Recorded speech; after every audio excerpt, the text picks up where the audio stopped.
as a lot of things get buttoned up here as we head towards the 2022 NFL Draft, there's a lot of things that's been happening specifically for my Minnesota Vikings team. That's just, they're doing a lot of good things right now. Obviously, we talked about things they did about earlier in the year, talking about Jordan Hicks and all those pieces and all that. But re-signing Patrick Peterson, I think it was a very underrated move.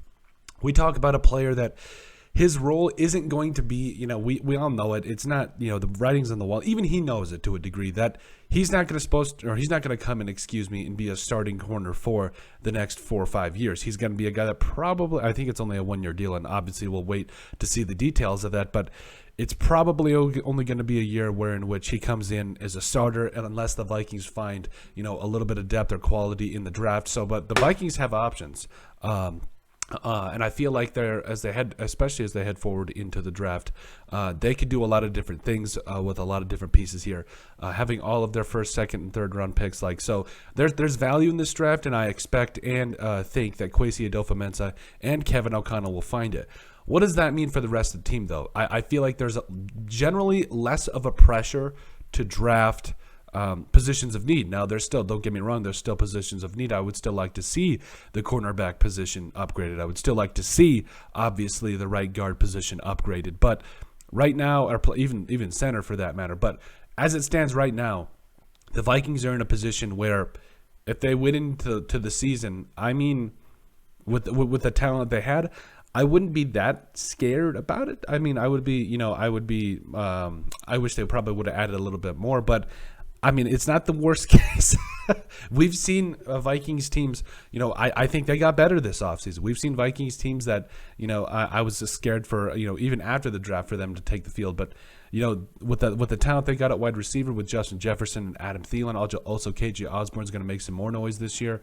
Dalvin Cook at running back, Kirk Cousins coming back. He looks like he's renewed a little bit too. And, this team, it looks like, it could come in this year and shock a lot of people. And I think, a change in coaching really is what the Vikings did need. A change in culture obviously was what the Vikings needed. So, moving forward, I'm not so sure that, as we move forward into the draft, they're not going to be one of the better teams coming out of it. Again, there's not a pressure to draft a corner at 12.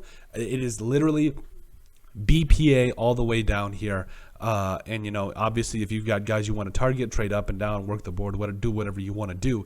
But at the end of the day, there's not as much pressure as there was, especially now that they finally buttoned up that last need at corner, with getting a guy like Patrick Peterson. So, who actually played very well down the stretch last year, even though he had an injury, I believe, was it a hamstring? I want to say it was like the Green Bay game or something like that, or whatever it was. Maybe he came back for the Green Bay game. The point is that they have options heading into the 2022 NFL Draft. Again, you get in the first top 3 rounds there, you can really go after guys that you think are going to contribute right away.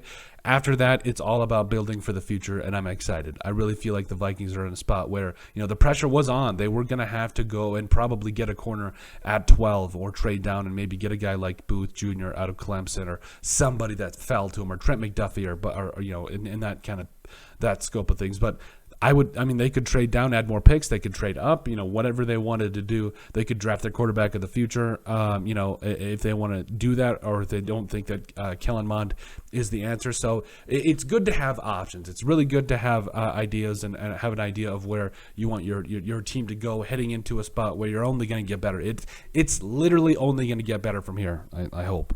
So I'm excited for the Vikings to see what they do in the draft. And that they're not pigeonholed. They've got options. And I think there's a lot of good things going to happen for the Vikings moving forward. But let us know what you guys think. Make sure you guys like and subscribe down below. Leave a like and a comment. It helps people find the show. We greatly appreciate all the support that we've gotten and continue to get. You guys are all truthfully awesome, and we love every single one of you. In the description down below, you'll find all of our social media platforms. Give us a like and a follow. Also, remember to give us a listen and sub on iTunes.